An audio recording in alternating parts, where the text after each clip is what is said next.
It started with a single harmless purchase. Maybe it was a new mechanical keyboard with that perfect tactile click. Or perhaps a minimalist desk lamp you saw in a viral productivity reel. You bought it to feel more organized, more professional, more like the person you imagine yourself to be. But the moment you placed it on your desk, something felt wrong. Suddenly, your old mouse looked like a piece of cheap plastic. Your monitor stand, which had served you perfectly for 3 years, now looked bulky and outdated. Even the desk itself, with its slight scratches and worn edges, started to feel like it didn't belong in your life anymore. Within 2 weeks, you didn't just have a new lamp. You had a $3,000 office makeover, a maxed-out credit card, and a strange sense of anxiety that you couldn't quite explain. You've just fallen into a trap that was set 300 years ago, a psychological spiral so powerful that it can turn a rational human being into a mindless consumer in a matter of days. It is called the Diderot Effect, and in the age of Amazon Prime, TikTok Shop, and one-click checkout, this effect is no longer just a curious quirk of human nature. It is a multi-billion-dollar epidemic. Most people think they are in control of their spending. They believe they buy things because they need them. But the truth is, your possessions own you far more than you own them. Every object you bring into your home carries a silent demand for consistency. It demands that everything else around it rises to its level. We don't just buy products. We buy identities. And when one piece of that identity changes, the rest of your life is forced to follow, whether your bank account is ready for it or not. In this video, we are going to look deep into the invisible forces that dictate your financial choices. We will explore how a single gift ruined one of the most brilliant minds in history, how tech giants like Apple and IKEA use your own brain against you, and why the quest for the perfect aesthetic is the fastest way to stay broke forever. If you've ever wondered why you have a closet full of clothes but nothing to wear, or why your house is full of gadgets you never use, this is the explanation you've been looking for. It's time to understand the spiral before it swallows your future. To understand how this cycle works, we have to go back to 18th century France. Meet Denis Diderot. He was one of the most brilliant minds of the Enlightenment, a co-founder of the first great encyclopedia. But for most of his life, despite his fame, Diderot was remarkably poor. He lived in a simple apartment surrounded by old, mismatched furniture and worn-out books. He was a man of the mind, and his physical surroundings didn't seem to matter much to him. He was content. Everything changed in 1765. The Empress of Russia, Catherine the Great, heard of Diderot's financial struggles. Being a fan of his work, she offered to buy his entire library for a massive sum of money. Suddenly, the starving philosopher was wealthy. And like anyone who suddenly comes into money, he decided to treat himself. He bought a beautiful, elegant scarlet robe. It was made of the finest silk. It was a masterpiece of tailoring. It was, quite literally, fit for a king. At first, Diderot was thrilled. He felt sophisticated. He felt successful. But then, a strange feeling began to creep in. When he sat in his old, battered wooden chair while wearing his magnificent robe, he noticed something. The chair looked hideous. It was dusty, the wood was chipped, and it felt beneath the dignity of a man in a scarlet robe. So, he bought a new leather chair. But then, he looked at his desk. It was scarred from years of ink spills. It didn't match the chair or the robe. So, he bought a new, expensive writing table. The spiral didn't stop there. His old wall hangings looked drab against the new furniture, so he replaced them with expensive tapestries. His shelves were too plain, so he bought gold-plated clocks and silver ornaments. His floor was bare, So he bought a luxurious Moroccan rug. Piece by piece, item by item, Diderot was replacing his entire world. He wasn't doing it because his old things stopped working. He was doing it because the presence of that one new, superior item had created a sense of disharmony. Diderot called this phenomenon a lack of conformity. Before the robe, all his possessions were in balance. They were all equally humble, equally worn, and equally functional. There was a sense of peace in their shared mediocrity. But the scarlet robe was an intruder. It set a new standard that the rest of his life couldn't meet. By trying to bring everything up to the level of the robe, he ended up spending every cent he had. He became a slave to his own belongings. He eventually wrote a famous essay titled, "Regrets on Parting with My Old Dressing Gown." In it, he delivered a chilling warning to future generations. He said, "I was the absolute master of my old robe. I have become the slave of my new one." He realized too late that wealth doesn't just buy you things, it buys you the need for more things. This is the core of the Diderot Effect. The introduction of a new possession that is out of sync with your current ones will always result in a spiral of consumption. You aren't just buying an object, you are initiating a chain reaction that you may not be able to stop. Fast forward to the 21st century. The scarlet robe hasn't disappeared. It just got a software update and a sleek aluminum finish. Modern corporations have mastered the Diderot effect and turned it into a science. They don't call it a psychological trap. They call it an ecosystem. In the boardrooms of Silicon Valley and the design studios of Sweden, the goal is no longer just to sell you a product. The goal is to sell you a world that demands total conformity. Take a look at Apple. They are the undisputed masters of the digital Diderot effect. It starts with a single device, perhaps an iPhone. It's beautiful, fast, and seamless. But then, you realize your old wired headphones don't work with it. So, you buy AirPods. Now you have the phone and the buds, but you notice how perfectly they sync with each other. You start feeling that a Windows laptop or a generic tablet just doesn't fit the vibe. You feel a sudden, urgent need for an iPad and a MacBook to complete the set.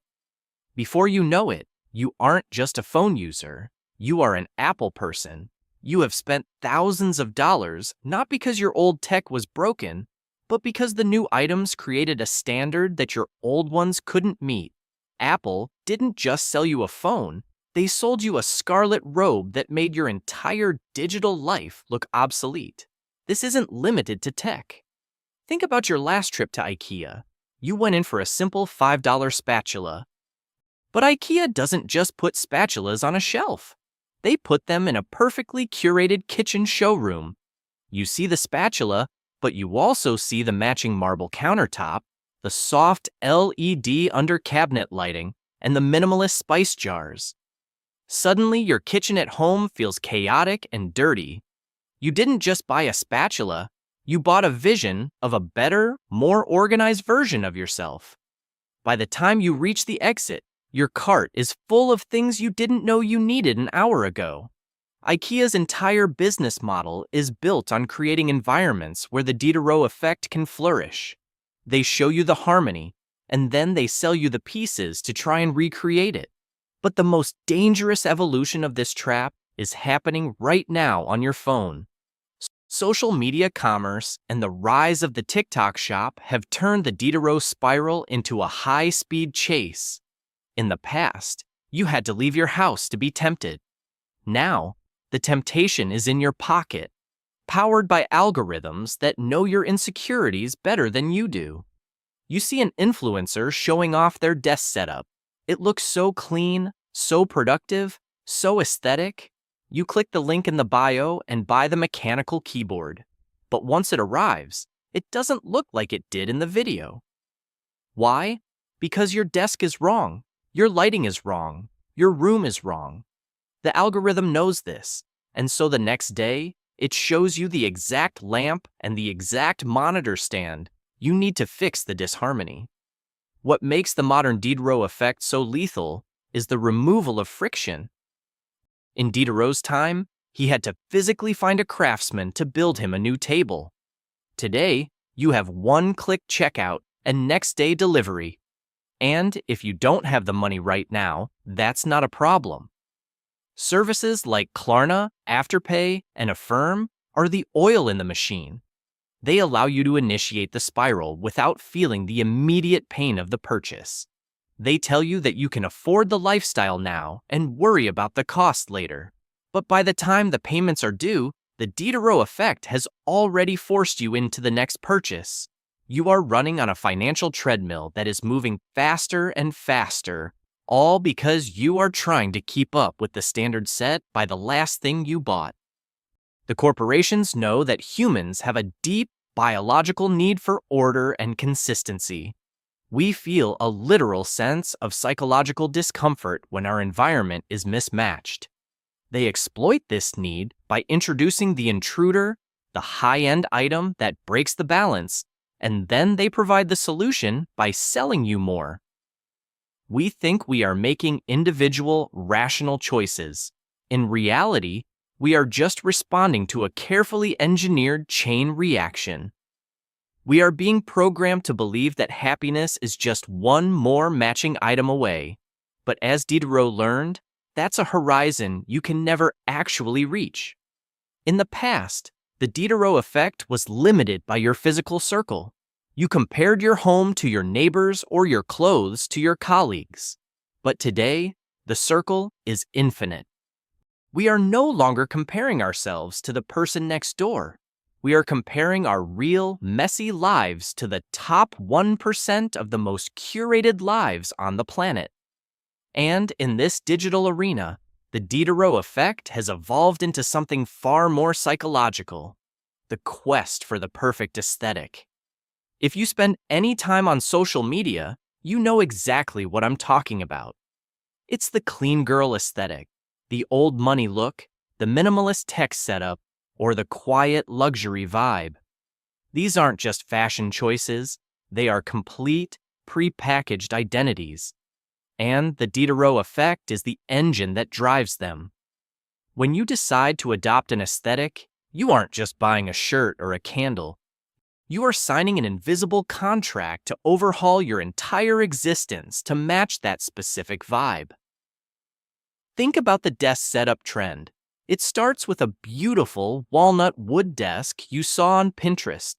But once that desk arrives, your plastic chair looks like an insult to the room. So you buy an ergonomic designer chair. Now, your black monitor cables look like a chaotic mess against the clean wood.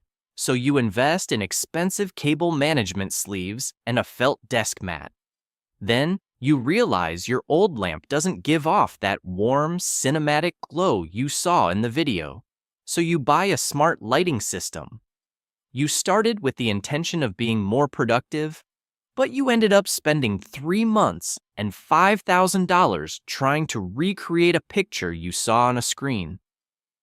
You fell for the digital Diderot effect, the belief that if you just have the right matching objects, you will finally become the person who owns them.